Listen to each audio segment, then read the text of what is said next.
مجھے پتا ہے عمر بیت گئی، میرے پاس 2 قطرے پانی کے سوا کچھ ہے نہیں، میں اس آگ، اتنی بڑی آگ کو میں اکیلا نہیں بجھا سکتا ہوں، لیکن آپ سے کہتا ہوں اگر آپ ہمت کرو، ان علماء سے کہتا ہوں کہ یہ ہمت کریں کہ یہ فرقہ واریت سے اوپر اٹھ کر دیکھیں اور بولیں، یہ اسلام کے ترجمان بنیں، اپنے مسلک پر قابو رہو۔ میرا بھی ایک مسلک ہے، میں اس پر کاربند ہوں، آپ کا بھی ایک ہے، آپ اس پر پابند رہو، لیکن امت بن جاؤ، امت بن جاؤ، امت بن جاؤ، دلوں کو نفرتوں سے دھو دو، پاک کر دو۔ میرے رب کی جنت بہت بڑی ہے۔ ہر فرقے والا کہتا بس ہم ہی جنت میں جائیں گے اور کوئی نہیں جائے گا، تو ویلی جنت اللہ اچار پاؤنا، ایڈی وڈی جنت اس بنا چڑی۔ میرے نبی کا فرمان ہے ایک دن آئے گا اللہ فرمائیں گے جہنم میں جس نے کبھی زندگی میں ایک دفعہ میرا نام لیا ہو اس کو بھی اٹھا کے جنت میں ڈال۔ تو ہم کیوں اتنے تنگ نظر بنے کہ صرف ہم ہی ٹھیک ہیں باقی سب جہنمی؟ کبھی مذہب کے نام پہ لڑائی، کبھی سیاست کے نام پہ لڑائی، کبھی رشتے ناتوں پر لڑائی، کبھی تو تکرار پہ لڑائی، اور نفرتوں کی آگ بھڑکا دی۔ بھائیو 7 سمندر کا پانی بجھانے سے عاجز آ رہا ہے۔ بھائیو 2 باتیں آپ سے میں نے عرض کی ہیں، اس دل کو صاف کرو، اس میں کسی کی نفرت نہ آنے دو، بغض نہ آنے دو۔ دوسرا، امت بنو، امت بنو، امت بنو، امت بنو، ورنہ ہمارا سفینہ ڈوب جائے گا۔ ہم اس کے ڈبونے والے ہیں، تو ادھر ادھر کی نہ بات کر، یہ بتا کہ قافلہ کیوں لٹا، مجھے راہزنوں سے گلا نہیں، تیری راہبری کا سوال ہے۔ جب بھی امت پہ ابھی ہم زوال میں چل رہے ہیں، یہ زوال کسی سازش کا نتیجہ نہیں ہے، ہماری نااہلی کا نتیجہ ہے۔ کسی کوئی قوم سازش سے ہلاک نہیں ہوئی، اپنے اندر کے عیبوں نے انہیں برباد کیا، اپنے اندر کی بیماریوں نے انہیں ہلاک و برباد کیا۔ تو بھائیو امت بن کے چلو، اللہ کسی کو عزت دے خوش ہو، مبارک دو، اللہ کسی کو نعمت دے اس کے لیے دعا کرو، حسد کر کے کیا ہاتھ میں آئے گا؟ رشتے ناتوں پہ لڑو نہیں، ہم نے رشتہ مانگا انہوں نے دیا ہی نہیں، بائی کاٹ، کی بیٹی ہے، کوئی بکری تو نہیں تیرے ہاتھ سے نہ پا چھڑے، اس کی بیٹی ہے، اور اب اس نے نہیں دیا تو اس میں لڑنے کی کیا بات؟ لیکن سگے بھائی آپس میں ٹوٹ گئے، بہن بھائی آپس میں نفرتوں کا شکار ہو گئے، ہم بہت گندی باتوں پہ نفرتوں، جو مزاج نفرت والا بن گیا نا، مزاج ہے۔ دل کھلے رکھو، سینے کو شادہ رکھو، معاف کرنے کی عادت ڈالو، درگزر کرنے کی عادت ڈالو۔ فتح مکہ پر میرے نبی پاک صلی اللہ علیہ وسلم کی خدمت میں حبار بن اسود ہے، حضرت زینب کو زخمی کرنے والے، 8 برس اس زخم میں دکھ درد سہ کے وفات پائی آپ کی سب سے بڑی بیٹی حضرت زینب نے۔ کتنا بڑا جرم ہے شخص کا، اس نے آگے ہاتھ جوڑا، ہم نے کہا جاؤ معاف کیا، کلمہ پڑھا ہے جو معاف کیا۔ جی ہم نے رشتہ مانگا، رشتہ ہی نہیں دیا، بائی کاٹ۔ اب اپنا جرم، آپ نے جو فرد جرم لگائی، اور اپنے نبی کا ذرا تقابل کرو، سامنے بیٹی کا قاتل کہتا ہے جی معاف کرو، ہم جو معاف کیا، جی انہوں نے ہمیں شادی پہ نہیں بولا، بس ہم نے آج کے بعد بالکل بائی کاٹ کر دیا، انہیں ہمیں شادی پہ نہیں بلایا، انہیں ولیمے میں مل رہا ہے، ہم سے رائے نہیں لی۔ یہ ہماری لڑائی خاندان کی سطح پر ہماری لڑائیاں یہ، اس نے یہ کہہ دیا، اس نے یہ کیوں کہہ دیا۔ عثمان بن ابی طلحہ سے آپ نے فرمایا، مکے کا دور تھا، بیت اللہ تو کھول دے، اندر جا کے 2 نفل پڑھتا ہوں، جو جاؤ تیرے لیے کھولوں گا۔ تو آپ نے مسکرا کے فرمایا وہ کیا دن ہوگا جب یہ چابی میرے ہاتھ میں ہوگی؟ وہ کہنے لگا وہ دن کبھی نہیں آئے گا، وہ دن کبھی نہیں آئے گا۔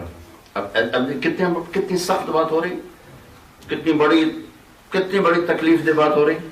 مکہ فتح ہو گیا، آپ انٹر ہوئے، آپ نے حضرت علی سے فرمایا جاؤ عثمان کو پکڑ کے لاؤ، چابی بھی لاؤ۔ عثمان چھپے ہوئے تھے، حضرت علی ان کو پکڑ کے لائے، چابی بھی لائے۔ چابی آ کر اللہ کے نبی کو پیش کی۔ حضرت عباس پاس کھڑے ہوئے، آپ کے چاچا، بنو ہاشم، آپ کے خاندان کے ذمہ حاجیوں کو کھانا کھلانا، پانی پلانا، دو کام تھے، یہ بڑا عزت کی بات تھی۔ تو حضرت عباس کہنے لگے یا رسول اللہ چابی بھی ہمیں دے دے، چابی بھی ہمیں دے دے، تاکہ ہمارے خاندان میں سب کچھ آ جائے حج کا، بیت اللہ، چابی بھی ہمارے پاس، کھلانا بھی ہمارے پاس، پلانا بھی ہمارے پاس۔ چاچا کہہ رہے ہیں اور بہت بڑی بات کہہ رہے ہیں، اور سامنے وہ جس نے کہا تھا جاؤ جاؤ تیرے جیسے کے لیے دروازہ کھولوں گا، وہ یوں کھڑے ہیں، تو آپ نے کہا عثمان، وہ سر ہی نہیں اٹھا رہے، عثمان، میں نے شرمندہ ہو کے اوپر دیکھا کہ یہ کیا ہے؟ چابی بیت اللہ، یہ کیا ہے؟ یہ وہ چابی ہے جو تو نے کہا تھا آج میرے ہاتھ میں ہے نا، یہ لے میں تیرے ہاتھ میں دیتا ہوں، یہ قیامت تک تیری اولاد میں رہے گی، کوئی نہیں لے سکتا۔ اور آج بھی چابی حضرت عثمان کی نسل میں چل رہی۔ میرے نبی نے تو یہ کیا ہے۔ تم چھوٹی چھوٹی باتوں پہ نفرت، یہ کہاں سے اسلام لائے ہو؟ یہ کون سا اسلام ہے؟ یہ کون سا دین ہے؟ یہ کون سی شریعت ہے؟ کس طاقتور جگر کے ساتھ میرے نبی نے اپنے دشمن کو معاف کیا، ہم سگے بھائیوں کو معاف کرنے کے لیے تیار، وہ کہہ دیا اس کو اس پر معاف کرنے کے لیے تیار۔ تو بھائیو، امت بنو، امت بنو، امت بنو۔ ان چھوٹی چھوٹی چیزوں کی وجہ سے نفرتوں کی آگ نہ بھڑکاؤ، ورنہ یہ خود آپ کے گھروں کو جلا دے گی، آپ کے وجود کو زیرو کر دے گی۔ میرے اللہ کے محکم قانون ہے اس کائنات، اس لیے آپ سب بھائیوں سے گزارش ہے، دل کو صاف کرو۔ کسی سے لڑے ہوئے اٹھتے ہی جا کے مل لینا، اٹھتے ہی جا کے مل لینا۔ جو پہل کرے گا وہ اللہ کا محبوب اور مقرب بن جائے گا، وہ پھر تمہیں معاف نہ کرے تو تم بری الذمہ ہو، لیکن اس کو نفرتوں سے صاف کرو، اور امت بن کے رہنے کی نیت کرو، امت بن کے رہنے کی نیت کرو، امت بن کے رہنے کی نیت کرو۔ یہ مسجدیں میرے اللہ کی ہیں، یہ فرقوں کی نہیں ہیں، یہ اللہ کی ہیں۔ سب کے لیے دروازے کشادہ رکھو، ایک دوسرے کو گلے میں لو، پیار کرو، ایک دوسرے کے پیچھے بیٹھو، ایک دوسرے کی سنو، اس نفرت کی آگ میں چلو۔ ہارون رشید نے ایک دفعہ اپنی بیوی سے کہا، غصے میں آ کے کہہ دیا، آج رات تو میرے ملک میں رہی تو تمہیں 3 طلاق۔ ایک دم اس کو ہوش ہے، کوئی مارا گیا، ہوں کی کرو؟ تو اس نے سارے علماء اکٹھے کر لی کہ بھئی اب کیا ہوگا؟ تو انہوں نے کہا اس کو ملک سے باہر نکالو تو تبھی طلاق نہیں پڑے گی، اگر رات آ گئی تو طلاق تو پڑ جائے گی۔ وہ سر پکڑ کے بیٹھ گیا کہ میں کتوں باہر کر ڈاؤں، کوئی ہوائی جہاز تو ہے نہیں کہ اٹھا کے لندن بھیج دو، گھوڑا ہے سب سے تیز رفتار، اور حکومت ہے اس کی میرے ضلع ملتان تک، کاشغر تک، اتنی لمبی حکومت۔ تو اس نے کہا ابو حنیفہ کے شاگردوں میں کوئی ہے؟ کہا ابو یوسف ہے، کہ ان کا نام یعقوب تھا، ابو یوسف۔ کون سے بلاؤ؟ امام ابو یوسف آ گیا۔ اس وقت تو کچھ بھی نہیں تھے، بہت غریب تھے، اور چند دن پہلے ان کے ایک یہودی طاقت اور مالدار نے گلی تنگ کر دی، دیوار آگے کر دی، ناجائز تجاوزات۔ تو امام ابو یوسف نے کہا یار غریبوں کی گلی تو تنگ نہ کر، تو اس نے آگے تکبر سے کہا جب تو پالکی میں بیٹھ کے آئے گا تو کھول دوں گا گلی۔ تو فقیر دے پتر نو روٹی نہیں لگتی، پالکی کی تو لڑ۔ تو اس نے کہا ابو یوسف کوئی راستہ ہے طلاق سے بچنے کا؟ تو انہوں نے بغیر سوچے فرمایا رات مسجد میں گزارے طلاق نہیں ہوگی۔ تو سارے علماء نے ایسے ان کو حیران ہو کے دیکھا بھی کیسے نہیں ہوگی، تو انہوں نے فوراً قرآن کی آیت پڑھی وَأَنَّ الْمَسَاجِدَ لِلَّهِ، مسجدیں اللہ کی ہیں، ہارون کی بادشاہی میں نہیں ہیں، اللہ کی، طلاق نہیں ہوگی۔ مسجدیں اللہ کی ہیں، یہ دیوبندیوں کی ہے، یہ بریلویوں کی ہے، یہ اہل حدیث کی ہے، یہ شیعوں کی ہے، یہ کیا فتنہ فساد۔ وَأَنَّ الْمَسَاجِدَ لِلَّهِ، مسجدیں اللہ کی ہیں۔ وہ اس کے جان میں جان آئی، اس نے فوراً 1,00,000 درہم نقد انعام کا حکم دیا، اور ساتھ ہی اسی وقت پوری اسلامی اسٹیٹ کا چیف جسٹس کا اعلان کیا۔ اور جب جانے لگے تو کہنے کا پھیر جائیں، پالکی منگوائی اور بٹھا کر 4 غلاموں سے کہا ان کو کندھوں پہ بٹھا کے ان کے گھر چھوڑ کر آؤ۔ جب وہ گلی کے کنارے پر پہنچے تو کہنے میں ایتھے ہی لا چھوڑو، ایتھے رکھو پالکی، ایتھے رکھو، کوئی یہودی کو بلاؤ۔ یہودی آ گیا، کہنے میں دیکھ لیں میں پالکی میں آ گیا ہوں، اب ہماری گلی کا راستہ کھلا کرو، گلی میں کر دیں۔ تو بھائیو یہ مسجدیں اللہ کی ہیں، انہیں اللہ کی رکھو، ان پر کوئی لیبل نہ لگاؤ، اپنے دلوں پر بھی کوئی لیبل نہ لگاؤ، اپنے اوپر مسلم بنو، مومن بنو، امت بنو، اپنے عقائد پر پکے رہو، لیکن دوسروں کے عقائد کے چکر میں ان کو کفر تک نہ پہنچاؤ۔ تھوڑی دنیا کافر پڑی ہے مسلمان بنانے کی، کتنی ہماری نسل ڈرگز کا شکار ہو گئی، ان پر محنت کریں۔ پچھلے سال اگست میں آئی تھی ہماری جماعت تھی، اب تو میں ویسے آیا تھا فیملی ٹور پر، تو وہ پریسٹن میں ہم جیل میں گئے تو انہوں نے بتایا کہ آپ کے بچے گوروں کے بچوں سے زیادہ ہیں جیل میں، مسلمانوں کے بچے، ریشو وائز کہ جتنی پاپولیشن مسلم ہے اس کے لحاظ سے ان کے بچے جیلوں میں زیادہ ہیں۔ کیوں ہماری نسل ڈرگ بیچنے پہ آ گئی، کیوں جرائم پر آ گئی؟ آپ کا علماء کا کام ہے کہ اپنی نسل کو سنبھالیں، کرنے کے تھوڑے کم، اور بھی دکھ ہیں زمانے میں محبت کے سوا، راحتیں اور بھی ہیں وصل کی راحت کے سوا۔ تو نیت کرتے ہو سارے بھائی، یہ تبلیغ کا کام، اس کو سیکھنے کی محنت ہے۔ بڑے زمانے بعد ایک سٹیج ملا ہے جس میں امت کی دعوت ہو رہی، امت کی دعوت۔ میں نے رائمنڈ میں پڑھا، رائمنڈ میں گورنمنٹ کالج سے نکلا 3 دن کے لیے، اللہ نے 4 مہینے لگوا دیے، پھر مدرسے کا شوق ہوا تو وہیں رائمنڈ مرکز میں 7 سال میں واللہ میرے استادوں میں سے کسی استاد نے کسی مسلمان فرقے کے بارے میں ایک لفظ نہیں کہا۔ وہ چیز ہمارے خمیر میں اتار دی انہوں نے ہمیں امت پنا سکھایا، ہمیں فرقہ واریت نہیں سکھایا۔ میں مجبور ہوں یہ کہنے پر 7 برس میں ایک لفظ کسی کے رد میں نہیں بولا۔ ہمیں کیا بننا ہے یہ بتاتے رہے، وہ کیا کر رہا ہے یہ نہیں بتایا۔ تو سب سے محبت کرو، سب سے محبت سے تو دل جیتے جا سکتے ہیں، نفرتوں سے آپ کیا کرو گے؟